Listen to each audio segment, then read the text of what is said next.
Welcome back to Aging in Place is a Team Sport. I have the pleasure of having with me today Dave Mowry.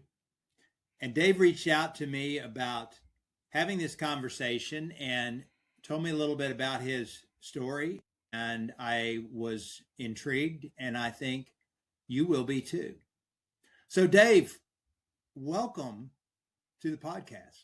Hey, thank you. Thank you very much for having me. I appreciate it, Chris. You're welcome. So tell us a little bit about your story, about kind of what brings you on the podcast circuit.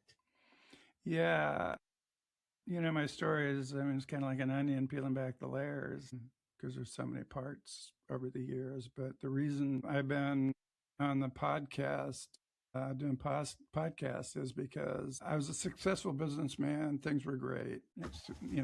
Had 6 restaurants. Everything was awesome. And then one day, because of the anxiety and the stress, my mind just snapped and I could feel it. It was like an electric shock. I could hear it. It was like a twig snapping. And I went into a semi-comatose depression where I couldn't interact socially. I couldn't work for 14 years, spent time in the hospital, psychiatric units.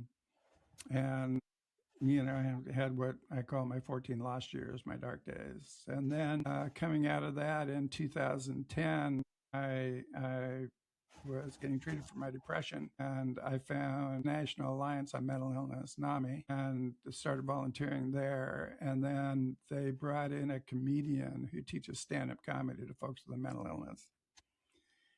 And I thought I could do that. Actually, when I was in the psych unit, I was in bad shape. I was broken. I couldn't get out of bed. I couldn't get out. If I got out of bed, I got to the couch. That's all I could do. And I just prayed to be. It was everything I could do, just to be, just to hold it together, just to be. But when I went into the psych unit, some of that stress and that anxiety lifted because there was nobody and there wasn't a phone call that was going to come in. Nobody's going to knock at the door, and there weren't any stressors. And so I relaxed a little bit, and I came up with a joke. And the joke goes like this: do you know why they keep the doors locked to the psychiatric unit? No, why? There's so many people trying to get in. I know. So I thought, when I saw the comedian, I thought, my joke's as funny as his jokes. So I thought I could do that. So I took the comedy class and started looking for the humor and the darkness and the hard times. And it was a deep, dark, challenging times, and started looking for the humor and changed everything. It transformed my life because instead of hearing a song and being triggered and going back to a trauma that I'd experienced in the loss and my breakdown, we lost our house. We were homeless for 18 months. There were lots of trauma with the kids, related to the kids. So I'd be having these memories and, PTSD, and going back and reliving that trauma. And after taking the comedy class, when I had that trigger and I started to go back to that dark time, I'd say, where can I find the humor in that? And it changed everything. Instead of going into panic attacks and reliving the trauma and taking days and days to recover, I would look for humor and try to come up with jokes. Wow.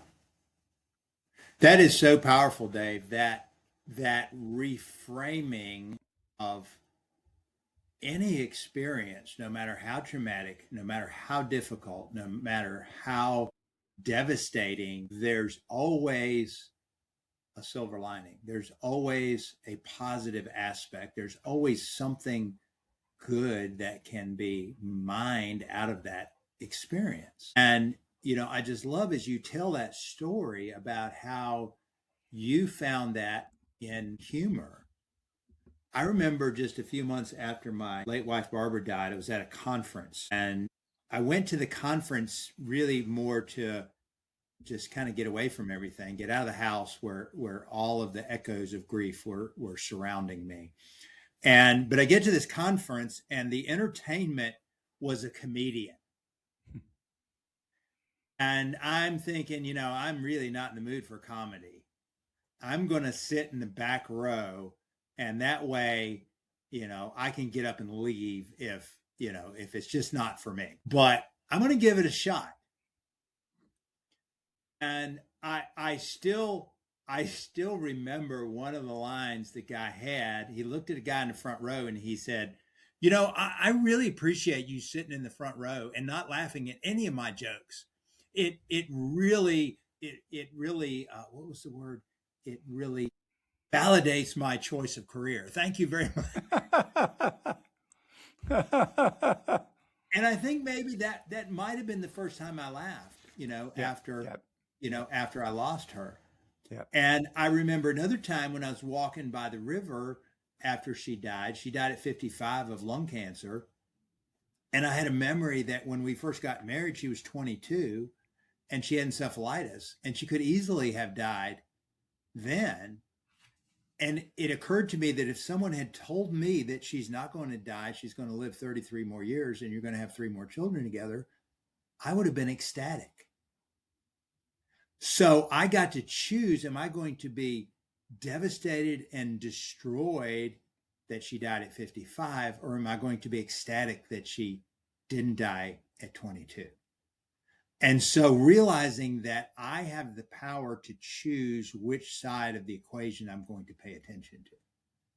And that sounds very much like what you're describing, in that you could look at your loss, you could look at your what you called your 14 lost years, and you could dwell on that and think, this is not fair, and I'm just, so angry that happened, and just dwell on that. Or in your case, you chose to look for the humor. You looked for not only humor for yourself, but to bring that humor to others. Yeah. And So tell me more about that progression after you kind of had that epiphany that you could find some healing and humor. What did that journey look like? What did that you said you took a comedy class. Kind of walk us through what happened from there. yeah, I took the comedy class, and my story was really one of sadness and loss. And they say the more challenges you have, the more material you have for comedy. And I had a lot of material. Turned out I had a knack for seeing where the possibility was for humor in situations. I had a knack for writing jokes, so I laugh out loud funny jokes, and so I wrote jokes for myself, which essentially, and all my jokes are, I mean, it's telling my story one joke at a time. So it's taking like, going back to that trauma, a memory or darkness or whatever, and I take part of that truth of that experience and then turn it, so it's all the comedy, all the jokes are based on truth. But I was able to write jokes for myself, and then I was ended up writing jokes for other people in the class. We performed, and it went really well, and the people in the class wanted to keep going, so I facilitated the group as it kept going. And one thing led to another, and I started teaching stand-up comedy classes to other folks with a mental illness. So I've been teaching. That's what I've been doing, teaching stand-up comedy to other folks with a mental illness, and seeing them find the humor in their challenges and the transformation that happens in their lives. And it's the same transformation that happened in my life. That was really, I mean, I was starting to heal before that, but that was really a tipping point for me, where my healing process, my ability to interact socially, my ability to work, it all came after, you know, and you're right, it's reframing. I reframed the hard things and the challenges and the panic attacks and the other things. And I reframed them in my head so that I didn't go back and relive them all the time. And I was able Mm. to move on beyond that, just like you were saying with the death of your wife. Yeah, yeah. So do you do shows? Yeah. Yeah, and most of the shows we do now are locally with the people I teach, and Okay. we've got a troupe that I'm in Portland, and we're kind of a thing in Portland, Portland, Oregon. Portland, Oregon. Yeah, Yeah. Okay. yeah. So we're a thing here, and we do shows. We've sold out 285 seat Helium Comedy Club, performed at Portland Center Stage, which is a premier performing arts center. So yeah, we do that, and when we do that as a troupe, it's me and 6 to 7 other comics who have gone through the class, and we do an hour and a half show, and yeah, it's been really well received. And people think, okay, here are people with mental illness that are getting up to do stand up comedy, and it's like, they have low expectations. But when we perform, once they realize they can laugh at the jokes because we're not making fun of anything or anybody, we're just telling our stories, then they get into it, and it's just a really laugh out loud funny show that's Yeah. really popular. Well, because everyone has struggles in life.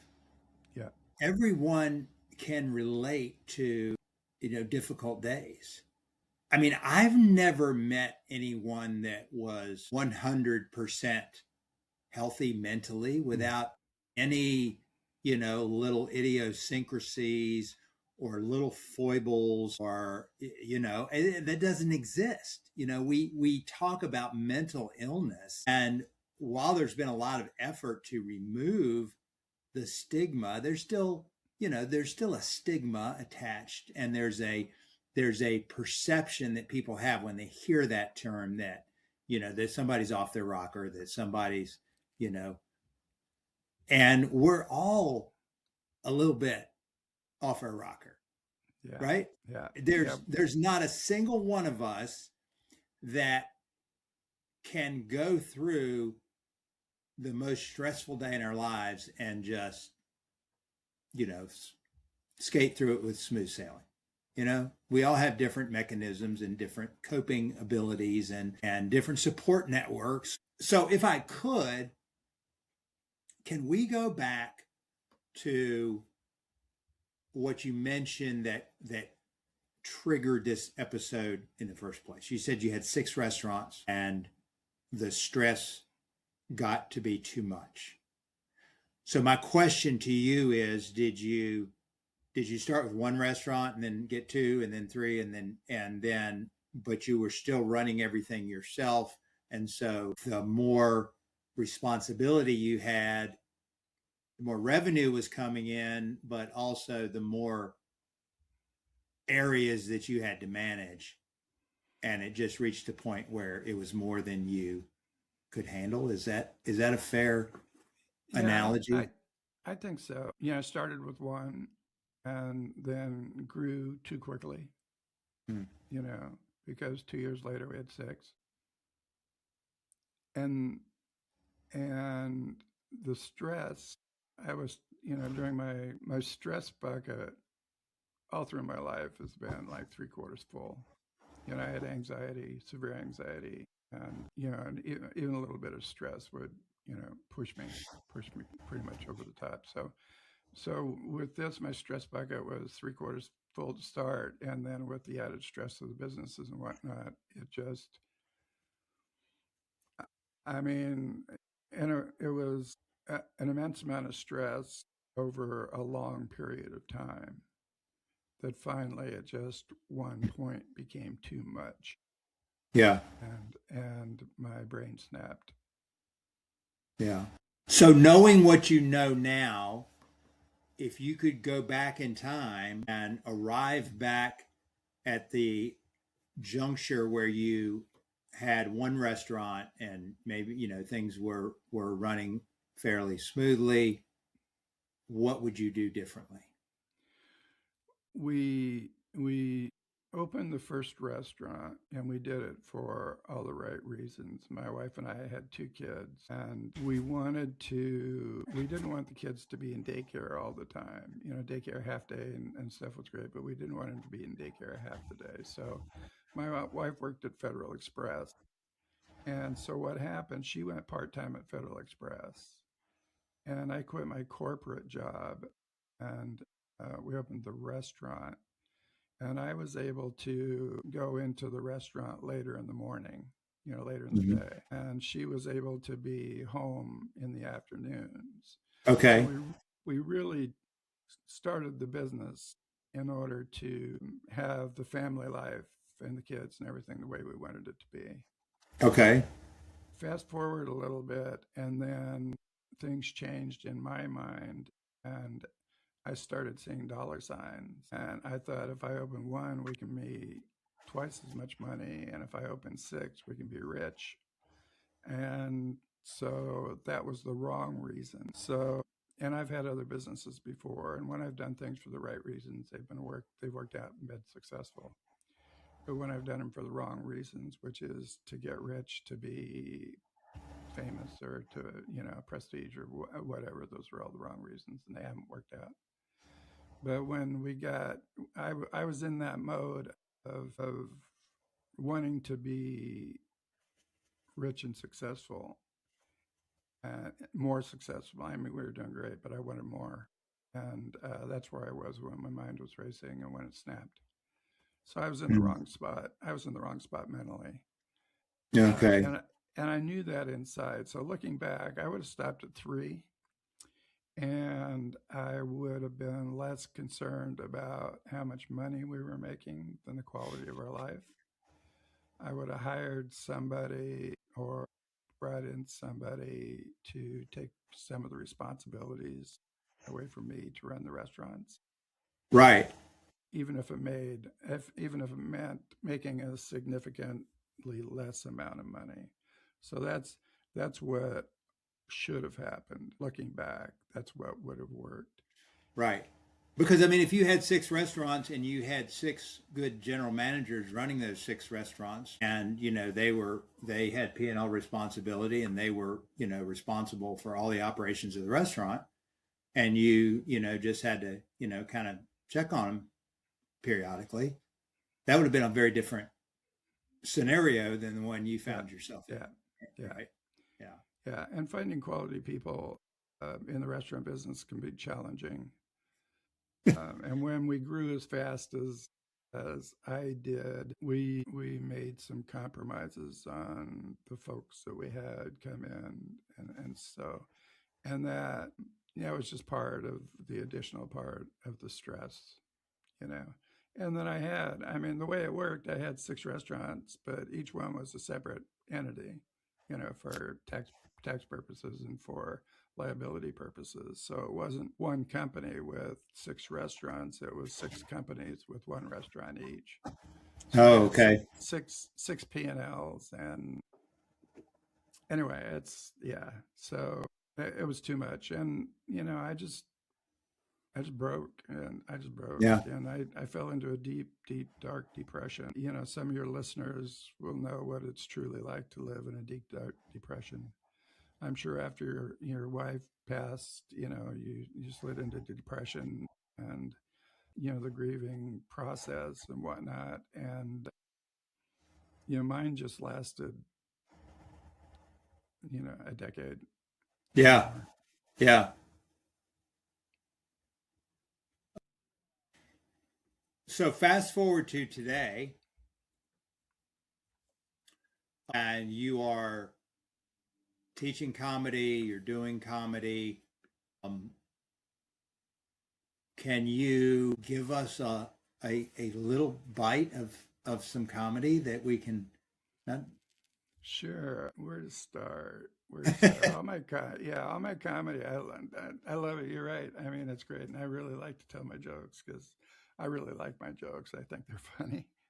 So, and the most popular joke from the shows is a gentle suicide joke that I tell, but I'm gonna work up to that one. Okay. So it's a great joke, and but I'll work up to it. When some of the medications that I took for my mental illness were notorious for weight gain, and true to form, after taking them, I gained 40 pounds. So I decided to do something about it. I joined a health club, and I started working out, and I started doing the treadmill. And it didn't take long to realize the treadmill was a perfect exercise for someone with a mental illness because you do the same thing over and over and over again, and you never get anywhere. And and then the other day, I was working out, and the guy next to me looked over and he said, "You're not going very fast." I said, "That's okay. My mind's racing." Yeah, yeah. So let's see. I think there should be well, actually, you mentioned stigma, and stigma with mental health is a big deal. And having a mental illness, I see stigma where, other people don't. Take happy hour, for instance. I, I think that's being discriminatory. There should also be a crappy hour for depressed people. And, and bipolar people could go to both. Yeah. I could go on and on. Yeah. I've got jokes. But I think the key that I'm seeing is that you give people something they can relate to, that they can see Yeah. themselves in. Yeah. Certainly going to the gym and trying to lose weight is a circumstance that, many people have found themselves in and struggle with, and, that you do the same thing over and over, and, Don't get nothing, anywhere. don't get anywhere.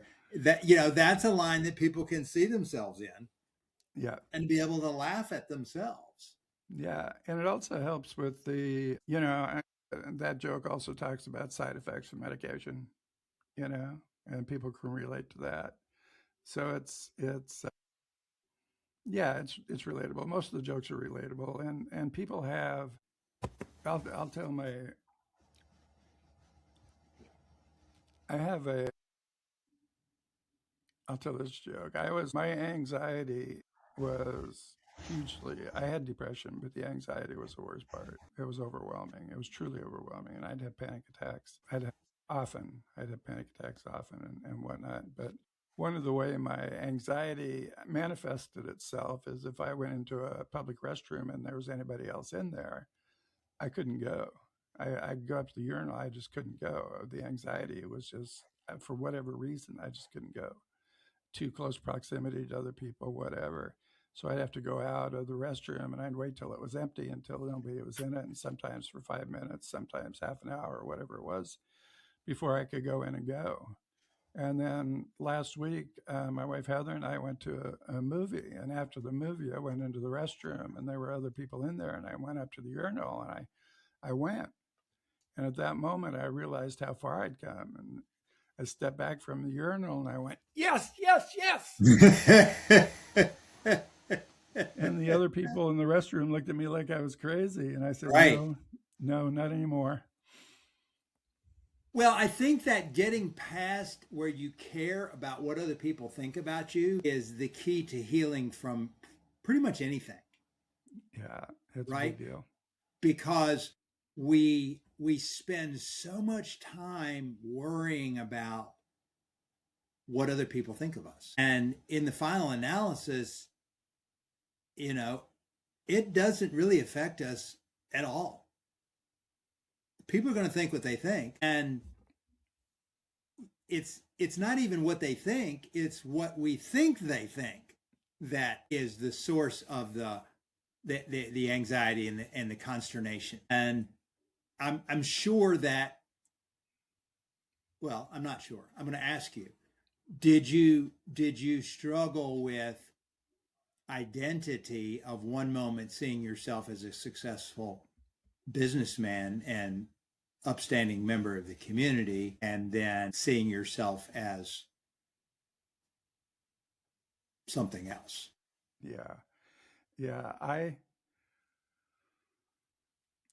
With me talking about what other people think, a lot of my anxiety, part of my mental illness was if I was in a room and, well, an example, the kids got baptized and we were standing up in front of church and there were other families with kids getting baptized. But I had a panic attack and I started sweating and the anxiety was overwhelming. It was everything I could do, not just not to not turn and run away. And so in my head, what all these people are looking at me, all these people can see me, all these people can see, that I'm broken. And so, yeah, thinking, that was a big part of what I was going through. And I knew other people could see in my eyes, see what was happening with me in my eyes. And I pretended to be okay, you know.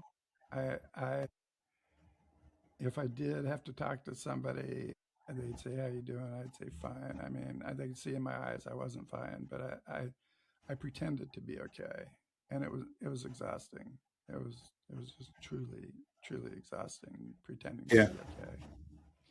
Um, so I really had, from being where I was, at kind of like the top of my game, to being completely broken. And my wife picked me up one day. I took a class down at Portland. One of the things I did during my 14 last years is I vowed not to get stuck. You know, and it's always been part of my life is don't get stuck. I wasn't going to get stuck in this spot. I was broken. I could barely interact with other people. I could barely leave the house, but I wasn't going to get stuck. And I kept trying. I just kept trying. And one of the things I did trying is I took a class at Portland State University, and it was great because I could be invisible.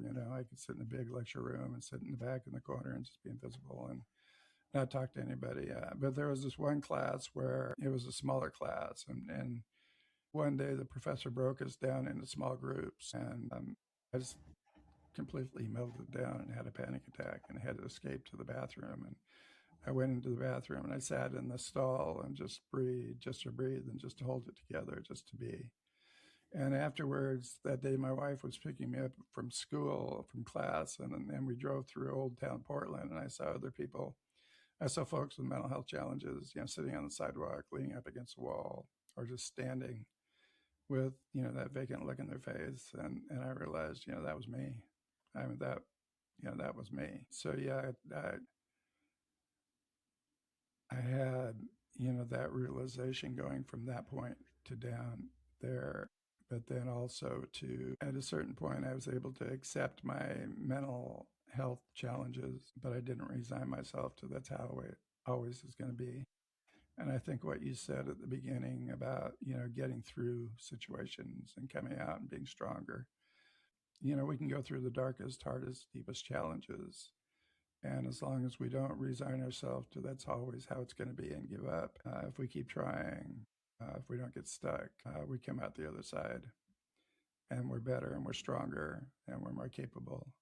Um, I'll never be the person I was before I had my breakdown, but in many ways, I'm a better version of myself than I was then. Right.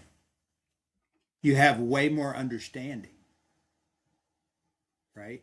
I mean, you can look at people that are struggling in a way that you probably never could have before because you have empathy and you have understanding. And I think the difference is between how again it's how you frame it. If you say I am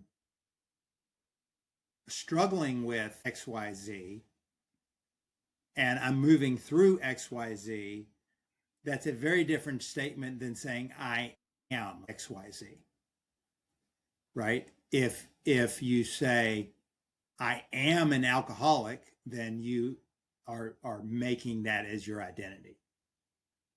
If you say, I'm struggling with alcohol addiction, that doesn't put you in that identity. I heard a thing that just really stuck with me. It said that when Moses was talking to God in the burning bush and he asked him who he was, and he said, I am that I am. And the person who was telling this story said that when you say the words I am, whatever you say next is infused with the power of eternity. So if you say, I am an alcoholic, you are putting that identity on yourself. If you say, I am a failure, if you say, I am, a crazy person, if you say, I am a drug addict, whatever it is. So since I heard that, I'm very careful when I say I am. you Yeah. know, and not to be unrealistic, but if there's something that you are striving towards and you're not there yet, you say, I am becoming ABC. I am becoming the person who can overcome this challenge that I'm facing today. And that perspective has made a great impact on my life because we often, without thinking, we say, "Oh, I'm so stupid." You know, when we make a mistake, we say, "I'm so stupid," or "I'm so, you know, frazzled," or "I'm so disorganized," or "I'm whatever it is."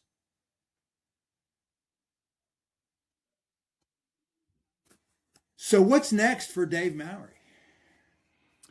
Well, still not getting stuck. I have two books out. Healing with Humor just came out. Healing with Humor, Mental Illness to Mental Health. And it's the story of me and five of the comics who have taken the comedy class. And it's telling their story.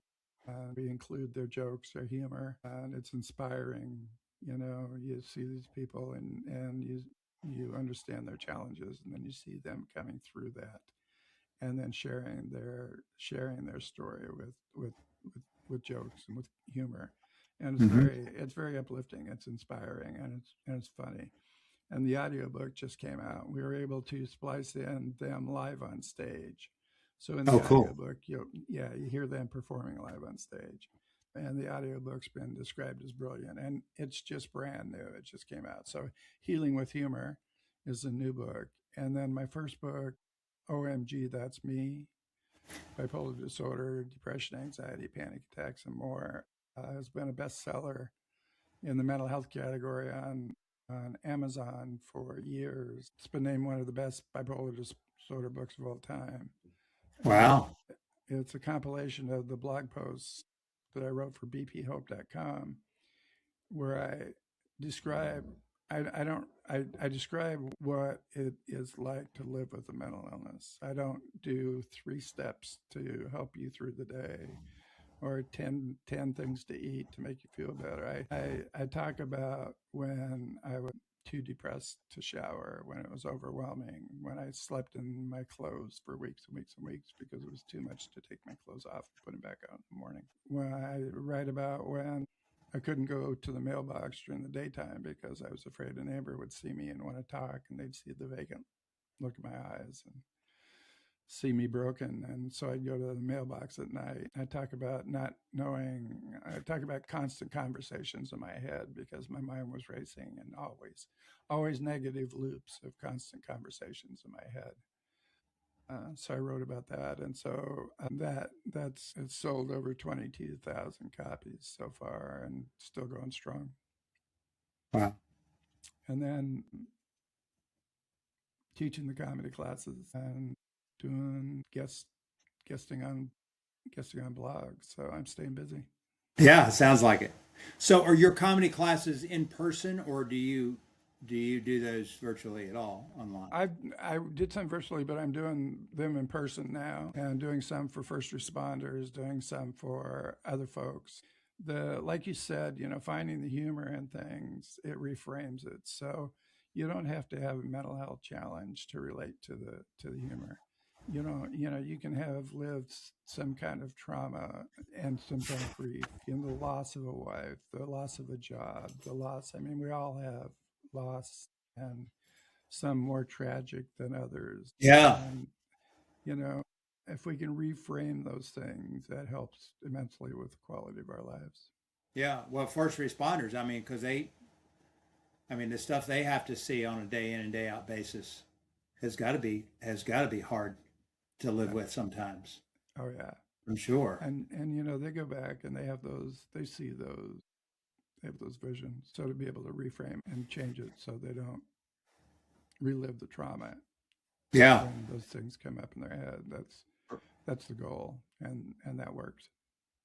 yeah. So, give me a sense of the time frame. You said you had you had 14 lost years. How far out of those 14 years are you at this point? Well, the last year I had my breakdown in 96. So 96 to 2010 were my last years. Okay. So I'm out about 16 years from there. Okay.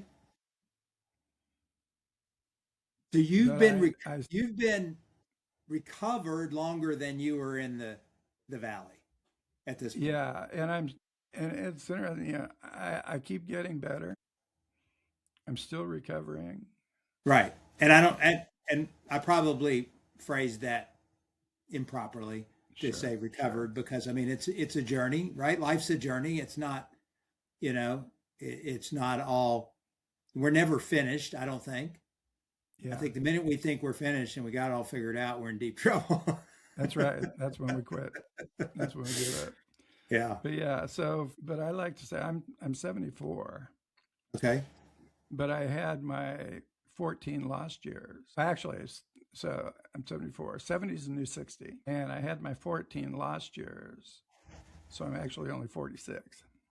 There you go. That's it. There you That's it. go. So, and if I was to die anytime soon or get really sick, it would really piss me off because I've got stuff. I'm working on another book. I got stuff, and it would really piss me off. Yeah. And that's what, Well, if yeah, that's what I think. It pissed me off.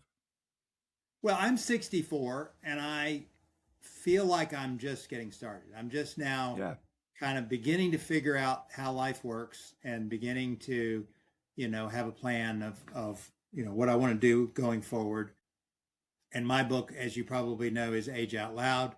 It's all about reframing what it means to get older and how we can reject the cultural narrative that says getting older means getting weaker and sicker, and that, you know, at our age, our best days are behind us, and we should just, quietly fade into the sunset and let the young folks have a shot at. not And happening. I don't buy that for a minute. No, not happening. Not happening. Yeah.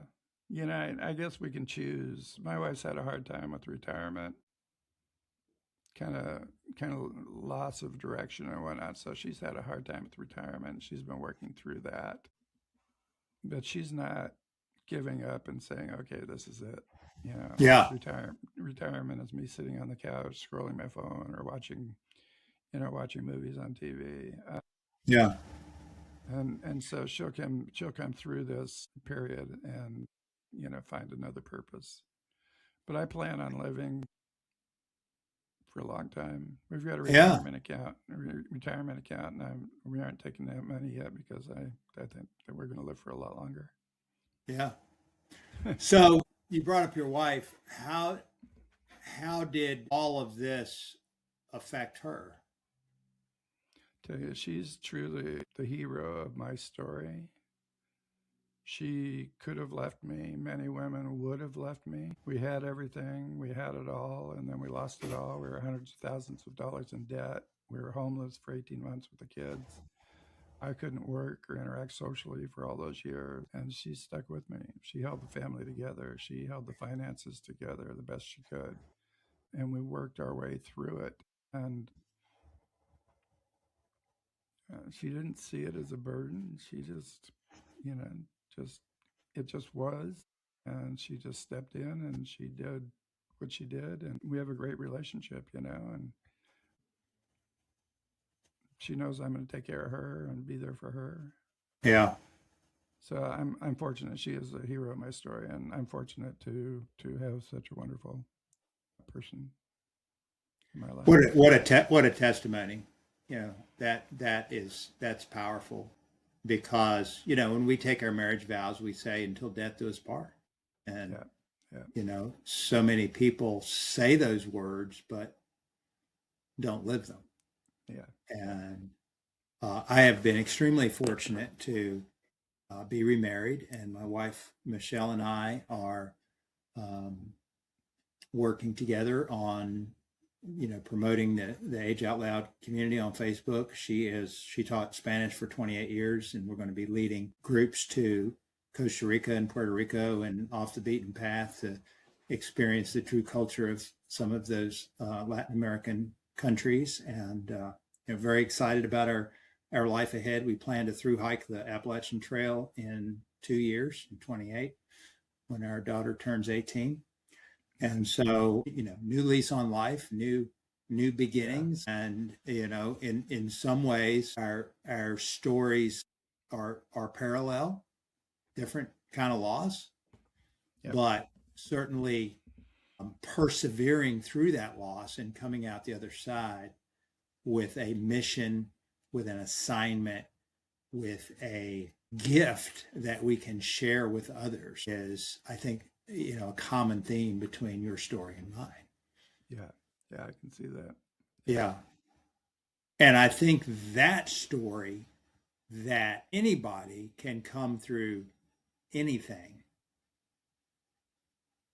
if they persevere and if they look for the silver lining in the midst of their struggle and in the midst of their hardship. Yeah. And I think you do that by accepting how things are now. Things are bad.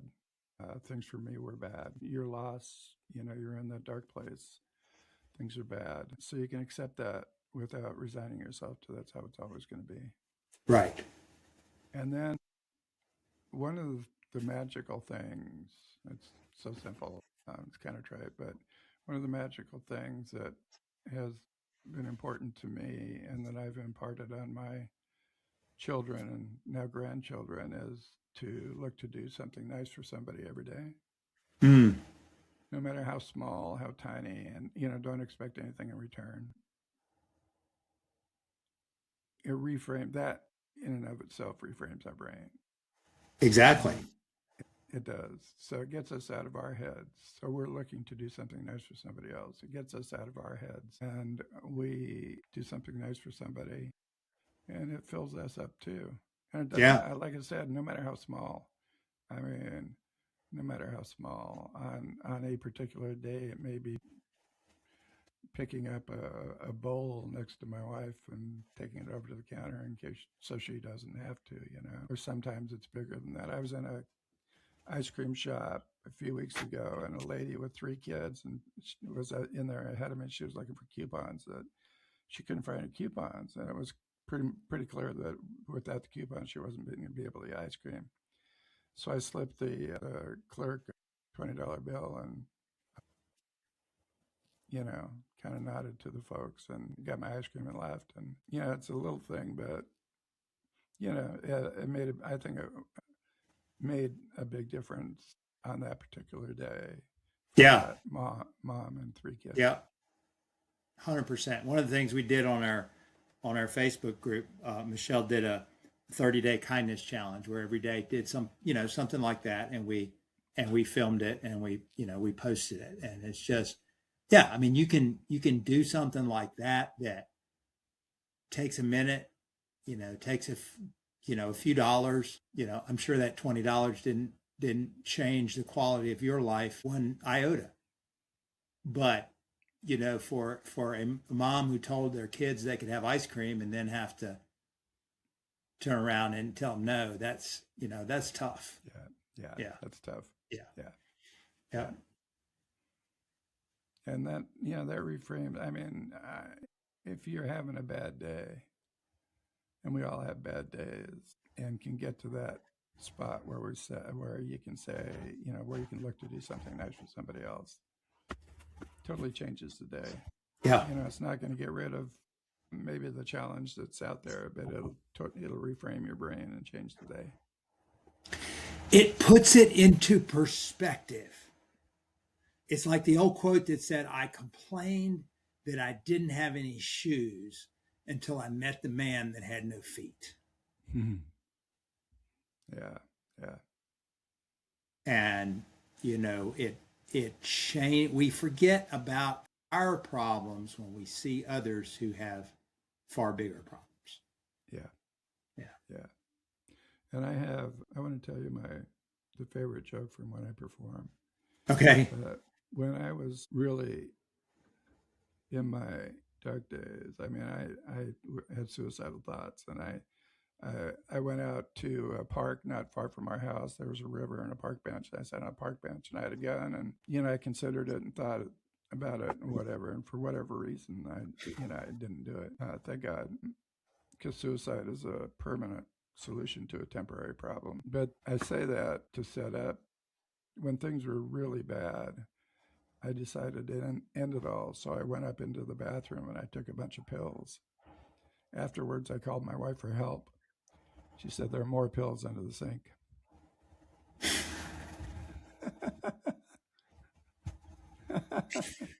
That's not funny, Dave. But we So why am I laugh. laughing? But we laugh. It's my wife's favorite joke too. So it's like, Yeah, and I think in our darkness, when we do go into those dark times, suicidal thoughts will come to our head. But it is a permanent solution to a temporary problem. And if you can look for, it's one of the greatest challenges to look for some humor in the darkness. But you can reframe it. You can reframe it and get past it. absolutely. Absolutely. Well, we are getting close on time. Tell our listeners how they can get a copy of your books, how they can find out more about your classes, how they can learn more about everything you're doing. Okay, the best way is to go to davemowry2.com. That's Dave, Mowry, the number 2. No, excuse me, that's my email address. Go to davemowry.com. So davemowry.com, and that's got all the information there. And Okay. that's the best way to do it. Simple, just one thing to remember: davemowry.com. Okay. Very good.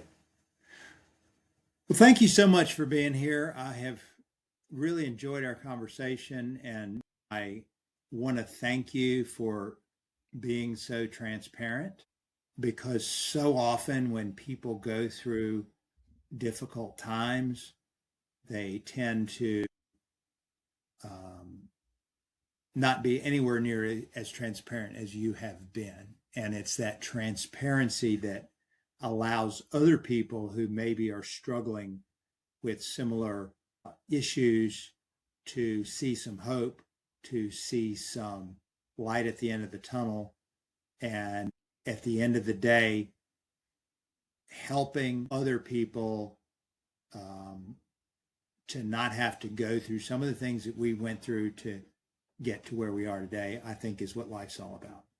Yeah, I agree. That's kind of the purpose right now. So, Yeah. purpose of doing the podcast and getting the word out is Elizabeth Kubler-Ross. I'll paraphrase it. She said, "The most beautiful people are not born.